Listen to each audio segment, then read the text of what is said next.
Dipersembahkan oleh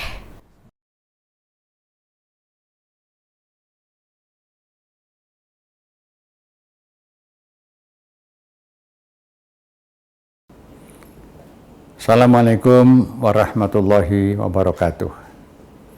Bismillahirrahmanirrahim. Alhamdulillahirabbil alamin. Wa bihi nasta'inu ala umuri dunya waddin. Asyhadu an la ilaha illallah wahdahu la syarikalah wa asyhadu anna Muhammadan abduhu wa rasuluhu la nabiyya ba'da. Pemirsa yang berbahagia yang dirahmati Allah. Bersyukur kita kehadirat Allah Subhanahu wa taala karena insya Allah sebentar lagi kita memasuki bulan suci Ramadan tahun 1444 Hijriah. Sebagaimana kita fahami, bulan Ramadan adalah bulan yang Allah melimpah ruahkan maghfirah, rahmat, barokah kepada umat yang beriman kepadanya, yang beramal soleh atas nama Allah Subhanahu wa taala. Dalam kesempatan ini, para pemirsa, memasuki bulan Ramadan banyak sekali topik tema yang bisa diangkat. Kali ini saya akan mengangkat satu tema, yaitu puasa adalah upaya pembebasan. Judul singkat itu uriannya sebagai berikut.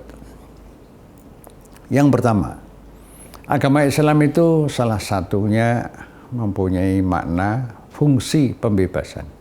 Selain fungsi yang lain, yaitu sebagai rahmatan lil alamin, ya, membawa pencerahan, keadilan, kebahagiaan, kedamaian, kesetaraan, perlindungan kepada siapapun juga, termasuk kepada alam semesta, jangan sampai dirusak.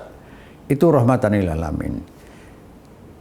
Nah, dalam kaitan dengan agama Islam sebagai agama pembebasan itu, kalimat tauhid la ilaha illallah itu mengandung makna yang sangat fundamental. Selain pernyataan dalam hati nurani kita dan akal sehat kita, akal paras kita, untuk mengesahkan Allah yang Allah sendiri sudah menyatakan keesaan dirinya. Nah, kita mengesahkan Allah lewat keyakinan beriman yang berwawasan tauhid. Tauhid juga mengandung arti pembebasan. Tidak ada Tuhan selain Allah. Artinya segala sesuatu itu berasal, berpusat dan berpulang kepada Allah Subhanahu wa taala. Tidak ada yang paling kita cintai, tidak ada yang paling kita sayangi, tidak ada yang paling kita takuti selain Allah Subhanahu wa taala. Itu tauhid sosial, tauhid fungsional. Nah, ketika masyarakat hidup di dalam suasana secara luas, dan suasana itu menggambarkan misalnya ketidakadilan luas, ketidakadilan sosial, ketidakadilan politik, hukum, ekonomi, keamanan, penegakan hukum, ya, lingkungan, pendidikan, dan seterusnya, dan masyarakat merasa tertindas atau masyarakat yang lemah, masyarakat yang mustadafin, yang ditindas, maka itu artinya masyarakat yang dalam posisi tertindas, dalam posisi yang kemudian sedang dikolonisasi, dilakukan penjajahan. Penjajahan adalah dinyatakan bertentangan dengan peri kemanusiaan dan peri keadilan. Itu di dalam paragraf 1 pembukaan Undang-Undang Dasar 1945. Nah, kalau ada situasi politik, pembangunan hukum, pembangunan ekonomi, penegakan hukum misalnya, itu mencerminkan bentuk-bentuk ketidakadilan itu, maka puasa sebagai pelaksanaan keberimanan kita itu mempunyai fungsi, yaitu fungsi untuk membebaskan. Nah, puasa adalah bukan sekedar menahan makan, minum, dan hasrat biologis yang sah, suami kepada istri dan seterusnya, istri kepada suami tentunya. Bukan hanya itu saja, tapi hakikat puasa itu juga puasa spiritual dari pencegahan nafsu-nafsu yang sesungguhnya nafsu-nafsu itu bisa membelenggu dirinya sendiri, menjajah dirinya sendiri, anaknya sendiri, istrinya sendiri. Bahkan kalau dia sedang punya kekuasaan, maka dia menjajah yang dikuasai itu. Yang dikuasai siapa? Ya rakyat. Apakah rakyat boleh dijajah? Tidak bisa. Karena dulu sudah dijajah oleh kolonialis Belanda 350 tahun. Sudah diusir oleh tokoh-tokoh, termasuk ulama-ulama di Indonesia. Nah, kita sudah lepas dari kolonisasi Belanda itu.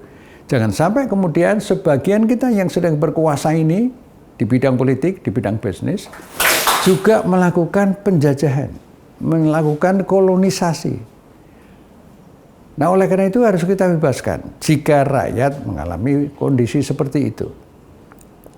Itulah hakikat puasa. Nah, nanti kita lihat dampak puasa itu bukan hanya dalam arti sempit, pembebasan dari dosa, bukan hanya itu saja. Dosa itu hubungan insan dengan Allah, hablum minallah. Ya. Tetapi kesalahan yang besar dengan manusia, dengan generasi yang datang, itu juga mendatangkan dosa yang besar. Oleh karena itulah maka mari kita maknai puasa itu sebagai upaya pembebasan itu, pembebasan yang datang dari kerakusan politik, kerakusan kekuasaan. Ya, makan minum yang sahaja dibatasi. Kulu wasrabu wala tusrifu, makan minumlah, tapi jangan berlebih-lebihan. Kalau itu kita artikan, ya, hasrat berkuasa memimpin itu penting, asal sah. Sah itu secara moral, secara akhlak. Tapi kalau sudah punya kekuasaan, sudah mengalami krisis kepercayaan, karena tidak cerdas, tidak jujur, siapapun juga gitu, maka harus ada yang mengingatkan dengan cara yang ma'ruf, yang baik. Anda segera selesai menjadi lurah dimanapun juga dalam arti yang luas, jangan ditambah-tambah jabatannya. Kalau menambah artinya rakus. Apa artinya kita puasa? Kalau hanya sekedar menahan dahaga saja, kemudian tidak pandai menahan kerakusan kekuasaan.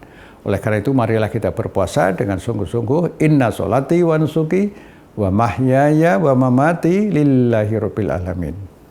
Sekian, assalamualaikum warahmatullahi wabarakatuh.